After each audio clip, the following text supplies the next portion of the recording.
Dinaanan namin tong St. Cecilia. Ito ngayon yung church na mas malapit sa amin. Malaki tong church na to. Ang laki, papaikot siya, pabilog. Oh, pati parking niya. Sitip mo naman ang parking nito, ang dami. Tapos may park pa sa gilid, oh. Tapos itong white na to ay tennis court. Kuya, tabi ka lang.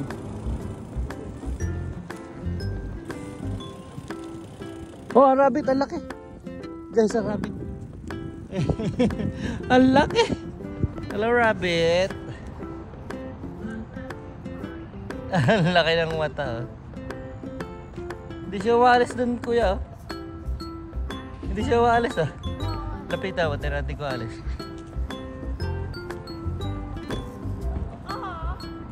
Oh, di ba? Laki, no? Tenant parking na pala yan.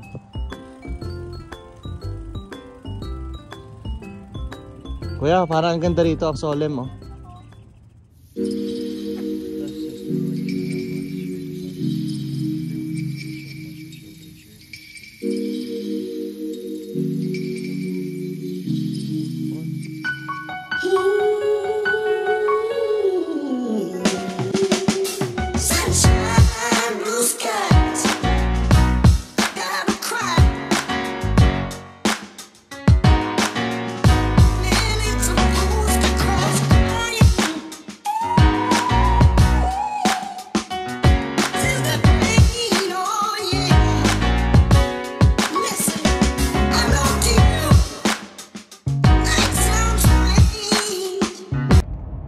Sundo muna ako sa mga bata, guys. Alam nyo ba, yung mga unang araw na sundo ko sa kanila dito, galing dito sa bago naming address, Sablay. Hindi ko kasi makalculate yung time ng maayos. Anong nangyari, late ako dumadating. Iba dito, kailangan kasi namin mag-cross dito sa kalsada dito na napaka-busy, yung McLeod Trail. So dahil dyan, kahit na alin dito sa dalawang kalsada yung piliin ko, talaga mas mahaba yung biyahe. Mas mahaba siya ng 7 minutes doon sa dati naming address. Yun nga kasi dahil ang school kasi nila yung dati pa, syempre sa St. Augustine. Kumbaga humaba ng 7 minutes yung biyahe namin. Ang haba, no? Hindi siya sobrang haba in terms of kilometers, pero humaba yung time ng biyahe. Gawa ng, yun nga, syempre pagkasunduan at saka hatidan ng bata, rush hour yun, di ba? And yung kalsada nga na kinocross namin o tinatawid namin is isang busy kalsada dito. Kaya may stuck ka talaga sa traffic light. Kaya ang ginagawa ko hanggang ngayon, nag-e-explore talaga ako ng mga maliliit na daan na pwedeng puntahan. Kasi kung makakaiwas ka sa mga traffic light, makakalis ka ng oras ng biyahe. Yun ang ano dito.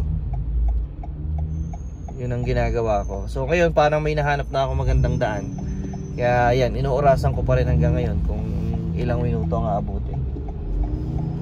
Yung sinasabi kong daan, guys, kasi yung nasa right side ay Walmart. Ito yung kalsadang busy na sinasabi ko sa inyo. Ayan. Minsan kapag na-stop ka dito ilang minuto bago ka makago kasi nga busy yun, yung south north na yan.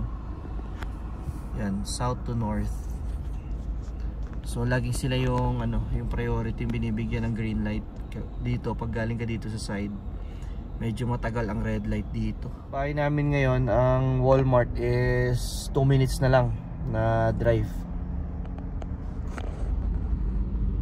Sobrang lapit namin sa Walmart. Doon naman sa kabila, layo ka lang ng konti, Superstore naman ang lapit din. So kumbaga napakalapit ng access namin sa mga pamilihan kasi nasa sentro pa rin kami hindi kami lumayo dito sa McLeod Trail Pag nandito ka sa McLeod, lahat ng establishments na kailangan mo nandito na.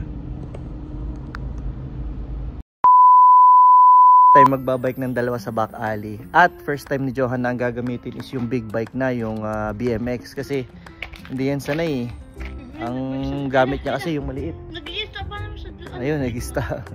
Ako, pinababa ko yung upuan niya. Turn to the left. Ayan siya. Pinababa ko yung upuan niya. Sinagad ko sa sobrang baba para maano niya, para makapagsimula siya. Yan. Yan kasi weakness niya lagi eh, yung pagsisimula. So, ayun, kaya na niya mag-start. Ang ganda dito sa nilipatan namin, ang back alley niya is sementado, aspaltado, kaya dito pa lang enjoy na magbike yung dalawa eh. Kaya lang si Jayron kasi ang gusto na niya yung malayuan talaga eh. So nagyayaya na siya sa akin yung malalayong biyahe talaga. Eh si Johan kailangan muna namin i-train dito para makapagbike kami lahat sama-sama. Then pag nasanay siya, sasanayin na namin siya sa pathway para alam mo yun, yung hindi siya nahuhulog. Sa ngayon dito pa lang muna kami sa sa maluwag na kalsada, back alley. Sipin nyo, back alley lang to, no? Sa Pilipinas na to, highway na. Back alley lang to dito. Diba? Puro dito, ayan ang mga garahe nila nandito. Ang mga kapitbahay. Ito din sa amin. Ito yung garage niya. Ito yung space namin nga pala. Na ang problema, ayan, nakakalat pa yung mga gamit ko doon. Ang problema namin is itong area na to na ginawa nung may-ari na mga shelf na ganyan. Ngayon, pinaalam namin sa management, ang sabi ng management, tanggalin na lang daw namin at our own cost. So, kinaklaro ko lang kung ito bang mga kahoy na to is saan namin i-store, ano bang gagawin namin dyan. Baka igatong namin yan tapos mamaya hanapin sa amin, di ba? So, kaya hindi ko pa siya masimulan. Pero, thank you kay paring Jan. Pinahiram na niya ako nitong panglagari. Ito. Pinahiram niya ako ng ilang talim dyan para sa kahoy. Para pag ito'y naklaro namin, sisimulan ko na linisin lahat ng kalat niyan. At lalagarin ko yan banda dun. Para ito lahat ay magamit na space. Kasi sa ngayon, kotse lang ang nakakapasok. Pero yung malaki naming Highlander, hindi makapasok. Kasi bunggo siya dito eh. Abot siya hanggang dito eh. Yung unahan. Kasi ito isa RAV4. Hanggang doon ang abot. Oh. Simula doon hanggang doon. Ito yung kanila sa upper tenant. So, ito, tingnan nyo naman. Oh. Labas na labas. Oh. Kaya kailangan talaga maputol. Tatanggalin lahat itong mga poste-poste na to. Nakascroll lang naman siya. Madali lang tanggalin eh. At tatanggalin na yun na mabigat. Tatanggalin lahat ng kalat niyan. Iyon ang problema. Back alley lang pero enjoy na. Gamit kasi Clapo G.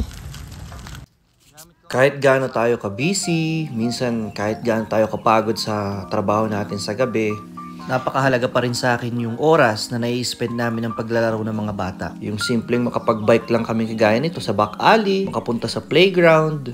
Para sa akin napakahalaga na maibigay natin yung oras ngayon para sa kanila.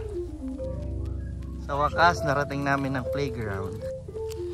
Naalala ko lang tuloy bigla yung sinabi ni Michael V doon sa isang video na napanood ko. Sabi niya doon, may mga taong nagsasabi daw na matanda na tayo kaya hindi na tayo naglalaro.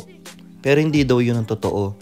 Ang totoo daw talaga niyan ay hindi na tayo naglalaro kaya tayo tumatanda. Ang sabi pa niya, dapat daw tayo hindi maging isip bata, bagkus maging pusong bata. Give it a good push. Kailangan daw sa buhay natin, kahit gaano man kababaw o kahit gaano man kawalang kwenta sa iba yung ginagawa natin, matuto tayong mag-enjoy sa mga maliliit na bagay. Kagaya ng mga bata, parang tama nga naman, di ba? Na-discover na naman kaming bagong park dito sa bagong namin neighborhood.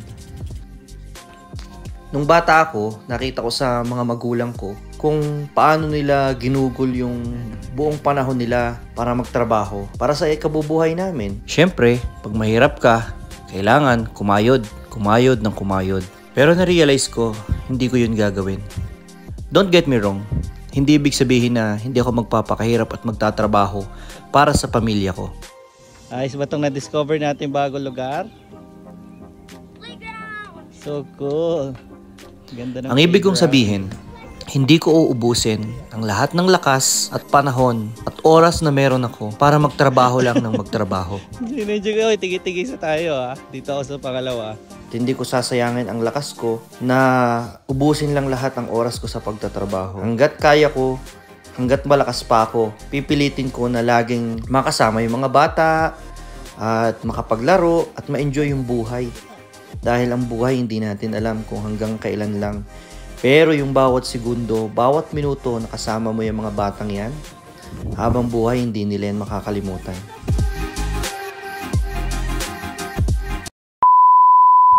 So after ng mga pagkalamig-lamig na, after na malalamig at maulan na panahon na araw, ngayon meron naman kaming positive 25 naman kami ngayon. Sobrang init guys, napakasakit sa balat yan, no? Kung makikita nyo, ang sakit sa balat. So sigurado sunog na sunog tayo nito pag naglaro tayo dyan sa ilalim ng araw. Iba talaga dito, extreme talaga yung temperature dito, at saka yung weather dito kakaiba, pabago-bago. Biglang iinit, biglang lalamig. Pero siguro to magtutuloy-tuloy na kasi nga ay Diyos ko naman, May na, ano, pa-summer na, tapos nag-i-snow pa rin dito sa Calgary. So yun, kahapon nga pinasubok ko mag-bike si Mav gamit yung malaking bike. Kasi nga diba, dinispose na namin yung maliit, so hindi na siya makakapag-bike ng maliit. So sabi ko sa kanya, kailangan na niyang pag-aralan talaga yung malaki, yung BMX, no, ng kuya niya. At ayun, saglit lang tinulak ko lang ng isa, tapos dire-diretso siya na yung marunong na siya. So enjoy na enjoy siya. Saka na-realize niya mas madaling gamitin to, mas malubay yung niya, yung pedal niya, at napepreno niya yung di ba? So enjoy na enjoy siya kahapon. Aba ngayon, pinagpa-promise ako kahapon na ngayon daw magbabike ulit. So na-addict naman. Tapos yung kahapon na discover namin na doon pala sa bahay namin, actually back alleys lang yung dadaanan, hindi namin kailangan mag main road.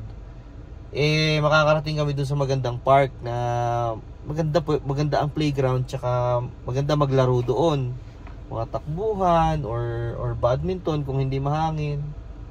Yung Acadia School yata ang pangalan niya. Yeah, parang siya, elementary school ng Acadia, Calgary School Board. Ganda yung playground nila kahapon, naglaro kami doon. Ngayon naisip ko lang na, kasi di ba nung last time sa Kabayan din ako nagpunta, nagbayad ako ng $112 in total nung nagpapalit ako ng gulong para sa Highlander. Pero since itong kotse mas maliit, yung kanilang gulong, kapag magta-tire change over sila sa gulong na 14 to 17 inches lang ang diameter, $80 lang ang nakalagay dun So ang charges is $80. So ngayon susubukan ko to, pero ito medyo malayo sa amin kasi sa Siton. Yung dati kasi dito lang yan sa may McLeod So saglit lang takbuhin. Ngayon sa Siton, naisip ko baka mainip yung mga bata kasi last time sa McLeod halos 2 hours ako naghintay. Siguro hindi naman matagal gawin yung pag-tire changeover, pero siguro kukunting tao, marami silang ginagawang ibang sasakyan kaya hindi agad nagawa. Dito susubukan ko, parang maliit na shop lang siya, na nag-post siya sa FB sa Pinoy Calgary ng about nga dito sa pagta-tire changeover. Dahil nga ito ay napapanahon, dahil ngayon ay lahat ng tao nagpapalit na from winter to summer tires. Yun, nag-inquire ako at nung nasabi yung presyo, di sabi ko sige, nagpabook ako ng nabigay niya sa akin appointment is ngayon din, same day at 4 PM. Dapat nga 1, ay kaso nakuha na daw kagad ng iba. Hindi naman ako pwedeng kumuha ng 2 kasi magagahol ako sa pagsundo sa mga bata ng 3:20, di ba? Kaya sabi ko yung 4 na lang ako after kong sumundo. So yun, yun, samahan nyo na lang ako doon mamaya, mga pamasyal. First time ko lang makakapunta dito sa Siton. Malayo to na community, pero community ng mayayaman. Sa experience ko sa paghahanap ng mga kagaya ng mekaniko o yung yung sa gulong, mas nakakamura pa rin at mas sulit pa rin kapag sa mga kababayan tayo nagpapagawa kaysa sa mga presyo ng puti, kasi nasubukan ko na talagang napakamahal nila mag-charge. So buti na lang di pa ako nagkaroon ng masamang experience with our kababayans. Or if you don't stay, now I'm feeling those winter blues, but I don't wanna cry. All we ever do is laugh it off.